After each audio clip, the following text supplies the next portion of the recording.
Baik, bismillahirrahmanirrahim. Assalamualaikum warahmatullahi wabarakatuh.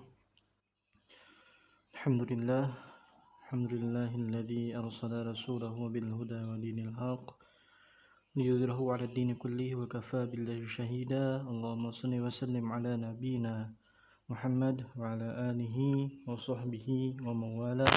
Amma ba'd. Alhamdulillah, hari ini bertepatan dengan tanggal 1 Juni ya, hari kelahiran Pancasila. Jadi kita libur, maka saya ganti materi hari ini dengan rekaman materi yang semoga tidak mengurangi esensi dari pemahaman dalam materi ini. Nah, untuk hari ini ada 3 hal yang ingin kita bahas, yang ingin disampaikan terkait dengan materi akhlak tasawuf ya. Ini sebuah tiga sifat atau 3 konsep yang mana sebuah pembentukan akhlak tasawuf dalam diri kita. Ada 3 dalam hal ini yang dibahas, yaitu riyadhah, muqarrabah, dan muraqabah ya. Muqarrabah dan muraqabah. Jadi 3 hal ini adalah kemudian beberapa konsep yang menjadi pembahasan di akhlak tasawuf, dan semoga kita juga bisa mengimplementasikan dalam kehidupan kita sehari-hari. Yang pertama, riyadhah ya. Riyadhah ini kalau di bahasa Arab itu olahraga sebenarnya, biasanya familiar dengan olahraga. Ya benar saja kalau dari segi bahasa atau gramatikal itu adalah latihan-latihan fisik ya dan jiwa ya. Kan olahraga jasmani dan rohani biasanya kan. Jadi riyadhah ini identik dengan itu. Tetapi istilah ini kemudian dipakai di dalam istilah akhlak tasawuf ya. Nah, digunakan, dan ini adalah konsep positif yang sebenarnya harus kita juga amalkan seperti itu. Nah, riyadhah di dalam konsep akhlak tasawuf ini adalah latihan-latihan fisik dan jiwa dalam rangka melawan hawa nafsu dengan melakukan beberapa kegiatan fisik, beberapa ibadah yang kemudian berkaitan dengan fisik dan jiwa.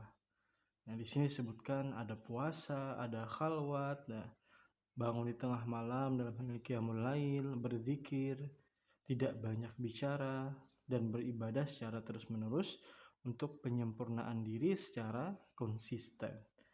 Nah, semua kondisi, puncak kebahagiaan, puncak penderitaan, puncak kegembiraan, dan puncak kesedihan merupakan wujud dari riyadhah ini.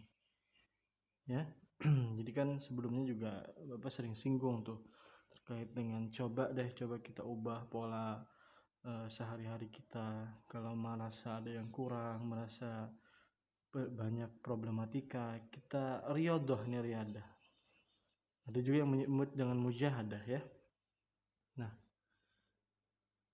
kunci sukses dari riyadhah ini adalah kepasrahan diri, menerima dengan ikhlas dan lapang dada atas semua yang diberikan Sang Khalik ya.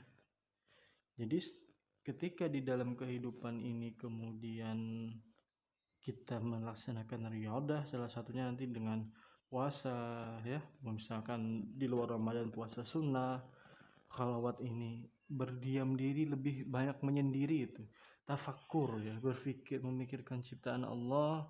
Habis itu ya, kalau bahasanya mengasingkan diri, tidak terlalu melakukan kumpul-kumpul yang tidak berfaedah. Tapi kalau kumpul-kumpulnya berfaedah ya tidak masalah. Tapi dalam hal ini khalwat yang dimaksud adalah bertafakkur, beribadah kepada Allah.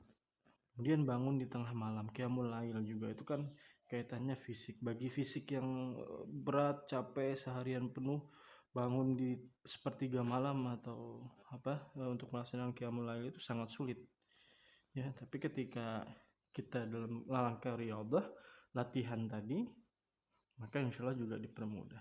Berzikir, tidak banyak bicara ya, bagaimana kemudian sebuah konsep di mana jika tidak mampu bicara dengan baik, lebih baik diam ya. Ada riwayat seperti itu. Nah, beribadah secara terus menerus, konsisten. Nah, itu kemudian adalah bentuk dari riyadah, latihan gitu. Nah, riyadah, sebelum ke sini, kunci sukses riyadah itu adalah kepasrahan diri tadi ya. Nah, hubungan riyadah dengan yang materi kemarin ada, yaitu dengan tahalli dan tajalli ya. Hubungan riyadah itu sangat erat dengan itu juga. Takhalli ya, diawali ingat dengan takhalli. Takhalli minal akhlaqil madmumah. Ya, lepaskan dirimu dari perangai yang tercela. Takhalli itu kan kemarin kan ibaratkannya sebuah gelas yang sudah berisi, lalu dibuang air yang keruh, yang kotor itu, maka itu air yang kotor itu adalah akhlakul mazmumah, yang jelek-jelek dalam diri kita dibuang. Takhalli minal akhlaqil mazmumah ya. Lepaskan dirimu dari perangai tercela. Menghapus perbuatan tercela, dan dalam mencapai asmaul husna harus ada sifat menghayati bertaubat dengan cara istiqamah dan ikhlas. Selanjutnya bagaimana? Yaitu tahalli ya kan. Tahalli kemarin, tahalli nafsaka bil akhlaqil mahmudah. Setelah air keruh tadi dibuang, baru tahalli ya. Isi kemudian dengan air yang jernih, atau dalam hal ini kiasnya adalah dengan akhlak-akhlak yang terpuji ya. Lalu tajalli, akhirnya kita menemukan yang namanya tajalli. Jelaslah Tuhanmu di hadapanmu, maksudnya Allah jelas dalam lahir kehidupan jiwa, hijab tersingkap menjelma. Kita terasa berinteraksi dengan Tuhan itu plong ya, artinya ada koneksi yang baik antara hamba dengan Tuhannya, seperti itu. Nah, riyadah disiplin asketis atau latihan kejuhudan yang dipahami oleh Ibnu Arabi sebagai tahdzibul akhlak, pembinaan akhlak, yaitu tangkiyatuha wa tatahhiruha mimma la yaliku biha, penyucian dan pembersihan jiwa dari segala yang tidak patut untuk jiwa. Karena itu riyadah adalah alat dan tujuan. Di samping istilah riyadah, para ulama tasawuf juga menggunakan istilah mujahadah ya. Itu dari Ibnu Arabi ya. Kemudian urgensi riyadah atau mujahadah itu banyak sebenarnya, tapi kita ambil di sini dari Abu Ali Ad-Daqqaq, guru Imam Kusyairi, menyatakan siapa yang menghiasi lahiriahnya dengan mujahadah atau riyadah, maka Allah memperindah batinnya dengan kemampuan musyahadah. Dan ketahuilah bahwa siapa yang pada awalnya tidak mujahadah, maka ia tidak akan mencicipi semerbak aroma wangi dalam thariqah. Ya, semerbak aroma wangi ini maksudnya kenikmatan kita berkoneksi dengan Tuhan tadi. Oke, itu untuk riyadah ya, untuk riyadah. Sekarang muqarrabah ya. Muqarrabah ini kan ilmu tasyrib atau ilmu syarab bina musyarakah ya. Dari kata-kata qaraba, yuqarribu, muqarrabah. Dalam pengertian ini maksudnya adalah usaha-usaha seorang hamba untuk selalu berdekatan dengan Allah Subhanahu wa ta'ala. Kan dekat ya, qarib ya. Qarib, kerabat itu kan dari bahasa Arab gitu. Artinya dalam hal ini muqarrabah adalah usaha-usaha seorang hamba untuk selalu berdekatan dengan Allah Subhanahu wa ta'ala, yakni saling berdekatan antara hamba dan Tuhannya. Apabila upaya-upaya untuk mendekatkan diri kepada Allah ini harus diiringi dengan nilai-nilai keikhlasan dan kesungguhan untuk mencapai ridhonya. Allah Subhanahu wa ta'ala mewahyukan kepada Nabi Musa dengan firman-Nya, "Wahai Musa, jika Anda menginginkan aku lebih dekat kepadamu dari pembicaraan dengan lidahmu dan dari bisikan hati menuju hatimu, roh dan dengan badanmu, sinar penglihatan dengan matamu dan pendengaran dengan telingamu, maka perbanyaklah baca salawat atas Nabi Muhammad SAW." Ya, kalau kemudian ada ulama sufi yang cukup terkenal, yaitu Syekh Abdul Qadir Al-Jilani ya, ada 3 perkara tentang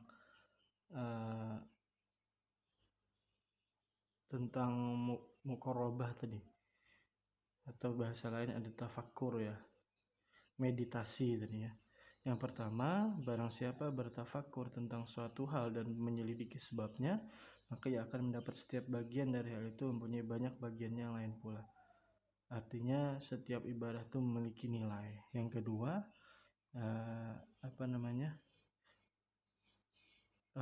ibadah itu sebagaimana diwahyukan Allah dan juga sabda Nabi bernilai 70 tahun ibadah. Kalau memang khusyuk seperti itu ya. Oke, kita lanjut saja. Taqarrub ya, taqarrub tadi ya, muqarrabah, berusaha untuk mendekatkan diri kepada Allah. Ini ada hadis qudsi dari Abu Hurairah radhiyallahu an.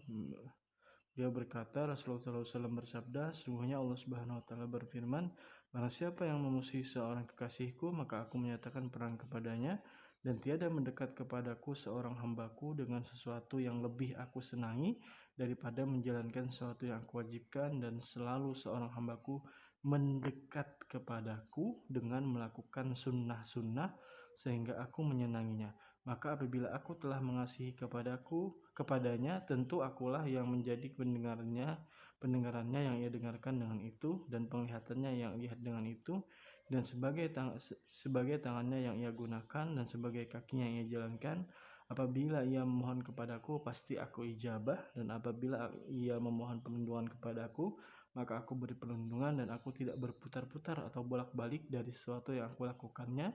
Adapun bolak-baliknya aku dari seorang mukmin adalah ia tidak suka kematian seluruh khatimah, sedangkan aku tidak suka memburukannya. Ini hadis qudsi bahwa ada perintah, barang siapa hamba yang selalu senantiasa berusaha mendekat kepada Allah, Allah akan beri keutamaan. Dengan caranya tadi adalah melakukan sunnah-sunnah ya, ibadah wajib, ibadah sunnah ya. Kemudian Allah akan ijabah doanya, Allah permudah urusannya. Ini hadis sahih, hadis riwayat Bukhari.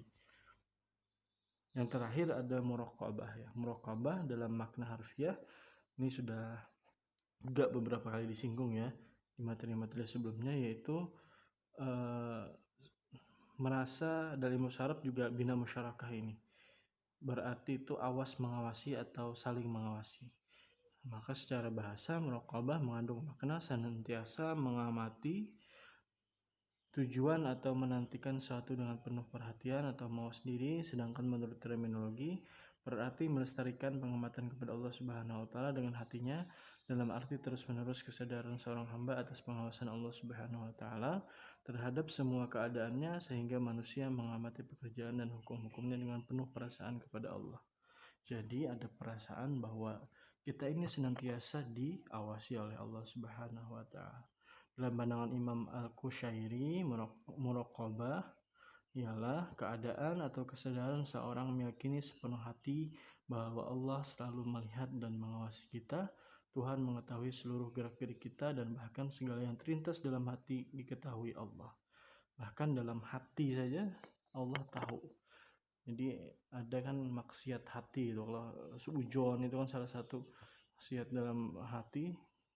Kalau kita sudah memiliki muraqabah ini, bahkan sampai hati pun tidak berpeluang untuk melakukan dosa atau maksiat.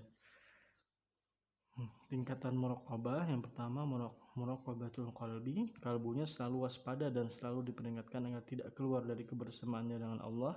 Yang kedua, muraqabatul ruhi, kewaspadaan dan peringatan terhadap roh agar selalu dalam pengawasan dan pengintaian Allah. Dan yang ketiga, muraqabatus sirri, kewaspadaan dan peringatan terhadap sir agar selalu meningkatkan amal ibadahnya dan memperbaiki perilakunya. Artinya, baik di keadaan orang ramai ataupun kesendirian, dia senantiasa merasa Allah selalu mengawasinya.